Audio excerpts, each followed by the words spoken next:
Ya, Assalamualaikum warahmatullahi wabarakatuh. Selamat pagi dan salam sejahtera bagi kita semua.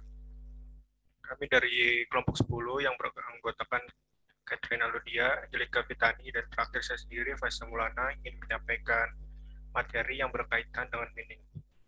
Untuk selanjutnya akan disampaikan oleh teman saya.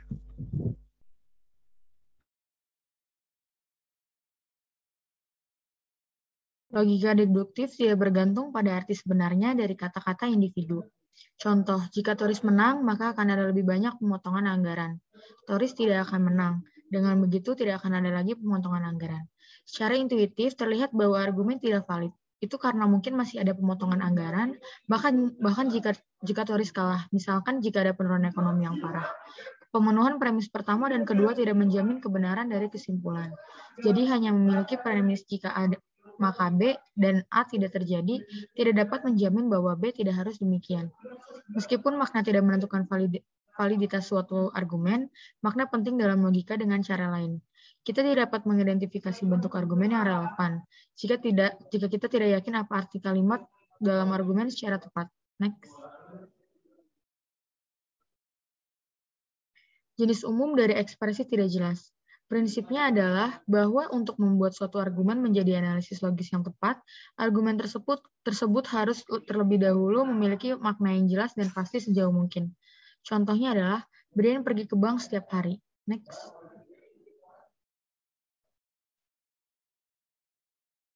Yang pertama ada ambiguitas. Contoh tadi dapat berarti banyak hal, sehingga tidak memiliki arti yang pasti. Contoh tersebut dapat diartikan menjadi dua situasi. Yang pertama, Brian pergi ke tanggul sungai setiap hari, atau kedua, Brian pergi ke lembaga keuangan tempat orang menyetor dan menarik uang setiap hari. Di sini kata bank memiliki dua kemungkinan arti, tepi sungai atau lembaga keuangan. Ketika sebuah ekspresi dapat diartikan memiliki lebih dari satu makna, kita menyebut ekspresi itu ambigu. Ambiguitas dengan demikian merupakan jenis masalah pertama dalam arti. Ambiguitas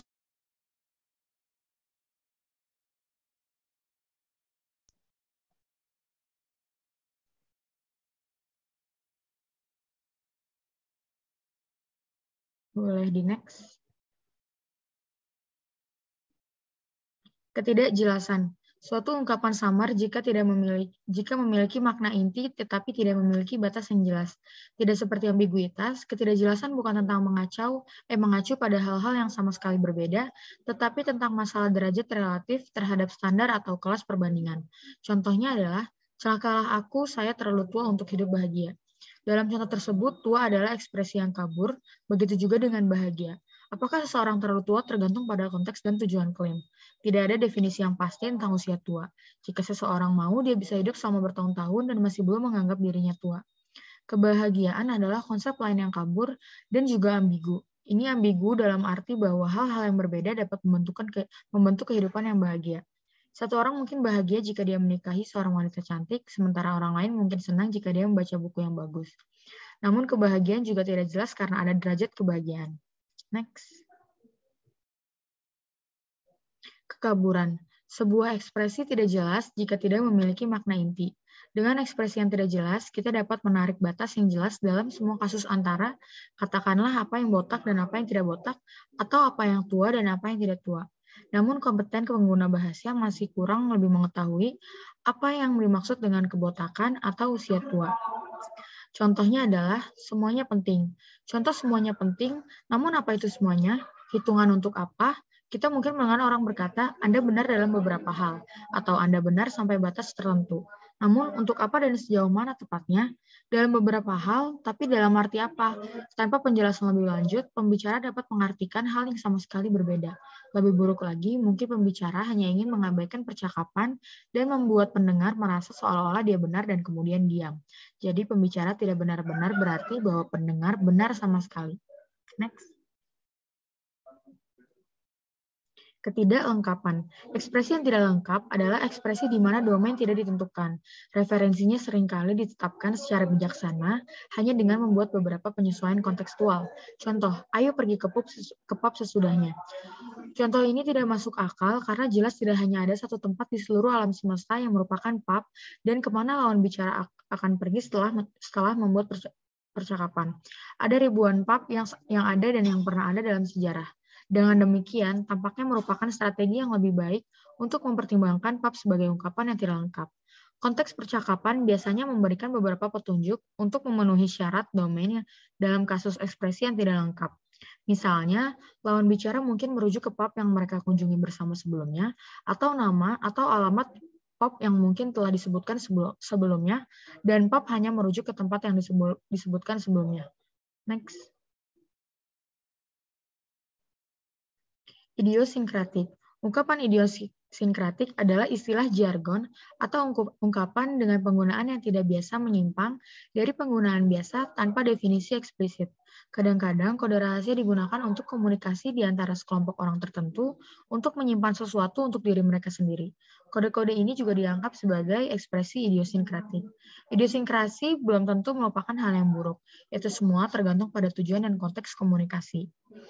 Contohnya adalah tidak ada yang bebas karena kita bahkan tidak bisa memilih kapan dan di mana kita dilahirkan. Pembicara menggunakan kata bebas dalam arti yang tidak lazim. Dalam filsafat politik, kita menganggap diri kita bebas selama kita tidak tunduk pada intervensi dari orang atau lembaga lain.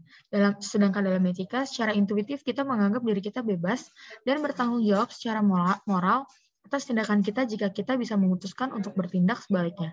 Kapan dan di mana seseorang dilahirkan adalah masalah alam. Itu tidak boleh dianggap membuat seseorang tidak bebas, baik dalam arti politik maupun moral.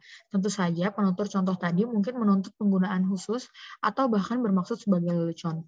Namun jika kita menganggapnya serius, pembicara akan memiliki beban kognitif untuk menjelaskan dengan jelas apa artinya dan bagaimana kaitannya dengan masalah polemik yang dihadapi. Next.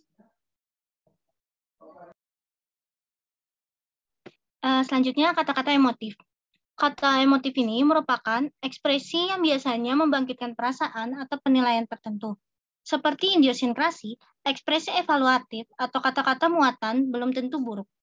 Terkadang kita ingin mengekspresikan emosi kita melalui kata-kata dan tidak hanya melaporkan keadaan yang objektif. Namun, ada kasus-kasus halus di mana penonton mungkin atau tidak mungkin menyadari emosi atau evaluasi yang melekat pada kata-kata dan disesatkan seolah-olah mereka hanya menggambarkan fakta. Contoh, 1, keras kepala versus tekun atau berkemauan keras. Yang kedua, tinggalkan aku sendiri versus tersesat atau kecewa. Yang ketiga, peningkatan pendapatan versus pajak meningkat. Yang keempat, pilihan sulit versus pemotongan anggaran. Yang kelima, bahasa kebencian, orang kulit hitam versus negro, homoseksual versus homo. Next slide. Lalu, apa itu makna? Ada proposisi, kalimat, dan pernyataan. Ada perbedaan di antara mereka, dan perbedaan semacam itu memang membawa makna filosofis. Proposisi adalah segala sesuatu yang isinya bisa benar atau salah. Proposisi adalah entitas abstrak. Kalimat adalah untaian simbol yang lengkap dalam struktur gramatikal dan maknanya. Jadi sebaliknya, kalimat adalah gagasan linguistik. Akhirnya, pernyataan adalah sesuatu yang mengungkapkan keyakinan. Proposisi dan kalimat belum tentu sama. Sebuah kalimat dapat mengungkapkan proposisi. Memang, kalimat yang berbeda dapat mengungkapkan proposisi yang sama jika mereka menyampaikan konten yang sama. Namun, ada kemungkinan juga bahwa sebuah kalimat tidak mengungkapkan proposisi sama sekali, atau kalimat mengungkapkan proposisi yang berbeda dalam konteks yang berbeda. Lalu ada berbagai contoh. Masing-masing contoh di atas adalah kalimat. Kalimat adalah untaian simbol yang membentuk struktur gramatikal dan memiliki makna tersendiri. Ini adalah unit dasar makna. Bahasa yang berbeda memiliki kalimat yang berbeda karena jelas simbol, kata atau kosakata berbeda, dan struktur tata bahasanya mungkin berbeda juga. Misalnya, bahasa Jepang memiliki kata kerja di akhir kalimat, sementara bahasa Inggris memilikinya di antara subjek dan predikat. Namun masing-masing kalimat dalam semua contoh tersebut memiliki kandungan makna yang sama, yaitu salju itu putih. Jadi mereka mengungkapkan proposisi yang sama, yaitu salju itu putih. Next slide. Menempatkan ekspresi dalam tanda kutip menunjukkan penggunaan linguistiknya, yaitu simbol, kalimat, dan lain-lain. Namun, jika tidak ada tanda kutip yang digunakan, ini merujuk ke kontennya. Contohnya, Snow is white menyatakan proposisi bahwa salju itu putih. Lanik as Blanche menyatakan proposisi bahwa salju itu putih. Rangkaian simbol dalam tanda kutip adalah kalimat. Kalimat yang berbeda dalam bahasa yang sama juga dapat mengungkapkan proposisi yang sama. Misalnya, yang pertama, London terletak di selatan York. Yang kedua, York terletak di utara London. Yang ketiga, saya lapar diucapkan oleh Dr. Lauben. Dan yang keempat, Dr. Lauben lapar. Next slide. Contoh 1 dan 2 mewakili fakta yang sama, meskipun mereka menggambarkannya dari perspektif yang berbeda. Jika contoh 1 benar, yaitu London terletak di selatan York, maka contoh 2 juga benar, yaitu York terletak di utara London. Contoh 1 dan 2 memiliki nilai kebenaran yang sama. Ini menggambarkan bahwa memang salah satu syarat yang diperlukan untuk dua ekspresi menjadi proposisi yang sama adalah bahwa mereka selalu berbagi nilai kebenaran yang sama. Contoh 3 dan 4 juga bentuk pidato. Contoh 3 mewakili sudut pandang orang pertama, sedangkan contoh 4 adalah pidato yang dilaporkan orang ketiga. Setiap orang memiliki akses istimewa pribadi untuk dirinya sendiri, tetapi tidak untuk orang lain. Oleh karena itu, ketika kita mengatakan aku, apa yang disajikan dalam pikiran kita lebih langsung dan intim daripada ketika kita menyebut nama kita sendiri dengan suara pribadi ketiga. Gottlieb Frege menganggap bahwa aku dan Dr. Lauben, meskipun memiliki referensi yang sama, memiliki pengertian yang berbeda. Namun, belum ada konsensus apakah dua ekspresi harus identik dalam arti dan referensi untuk menjadi proposisi yang sama. Contohnya, saya lapar adalah sebuah kalimat. Itu tidak mengungkapkan proposisi apapun kecuali jika diucapkan dalam suatu konteks.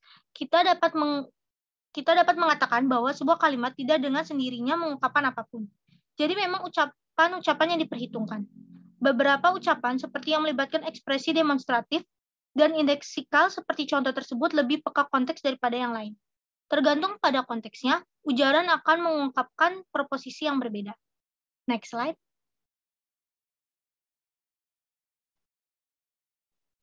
Berbagai makna dari makna. Yang pertama ada nalar dan referensi.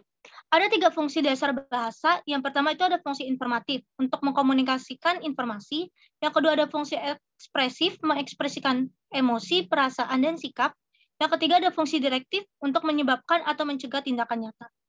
Untuk memenuhi salah satu fungsi ini, bahasa harus memiliki peran yang representatif, yaitu kita dapat menggunakan bahasa untuk berbicara tentang hal-hal di dunia, seperti benda, peristiwa, keadaan, dan lain-lain, dan pikiran dalam pikiran kita. Hubungan antara bahasa dan dunia adalah referensi. Referensi adalah hal yang diwakili oleh ekspresi. Sebuah ekspresi mungkin berdiri untuk objek tunggal atau satu set hal. Misalnya, Barack Obama singkatan dari satu orang Barack Obama. Orang kulit hitam adalah singkatan dari sekelompok besar orang termasuk Barack Obama, Nelson Mandela, Martin Luther King, Will Smith, Michael Jackson, dan Michael Jackson. Referensi dari sebuah ekspresi juga disebut ekstensi atau denotasi. Next slide.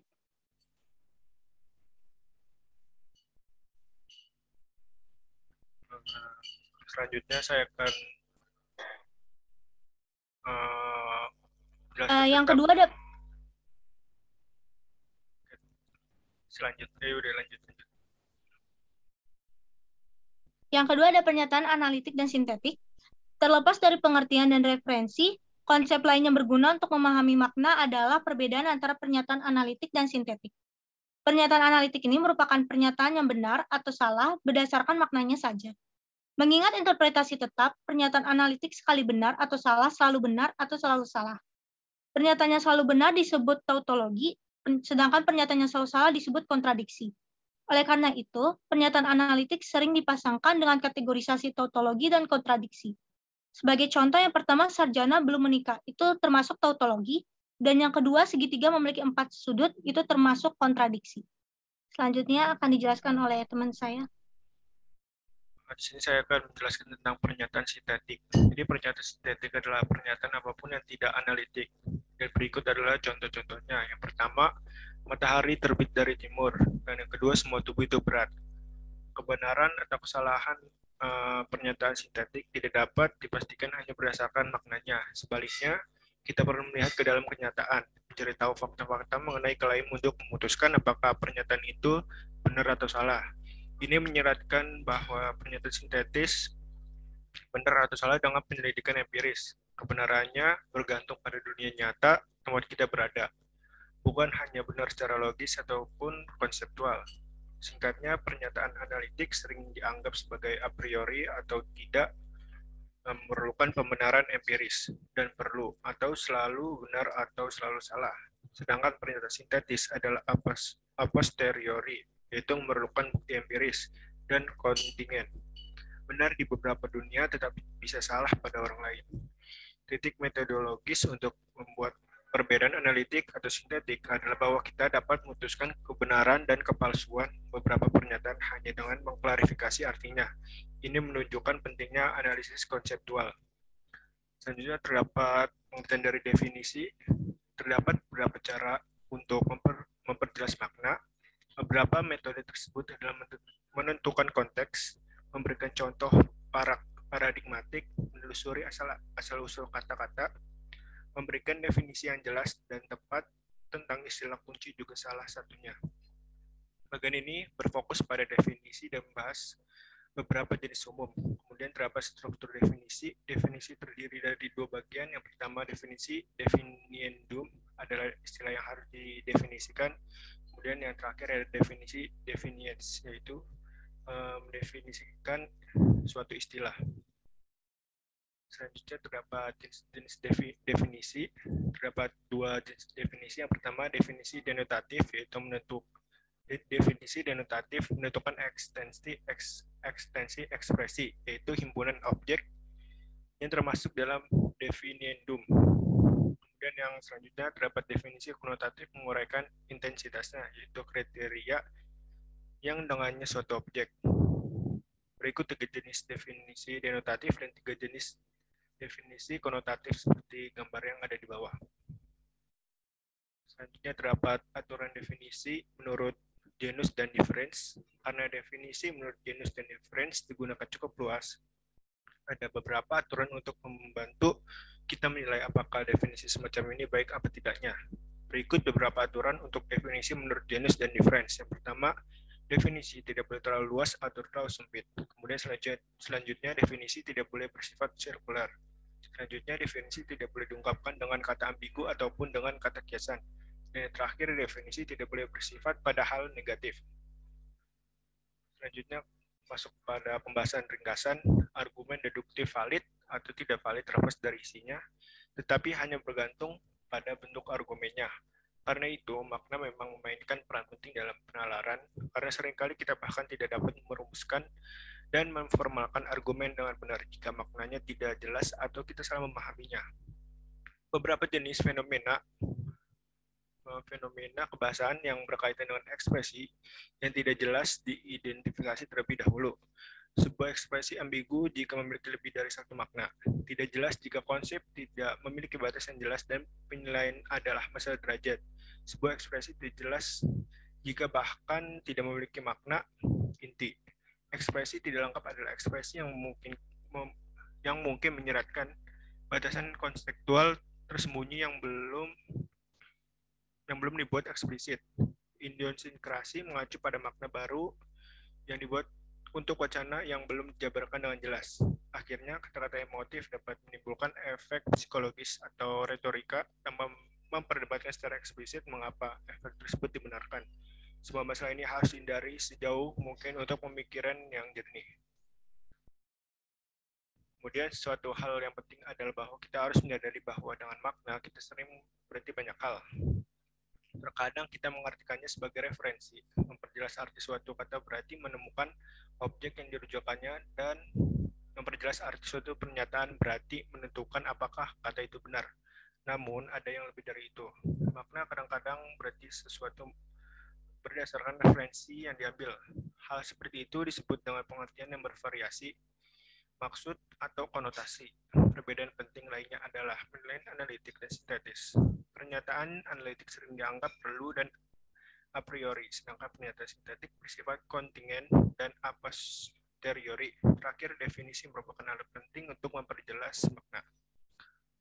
Mungkin itu saja yang dapat kelompok kami sampaikan. Kurang lebihnya mohon maaf. Assalamualaikum warahmatullahi wabarakatuh.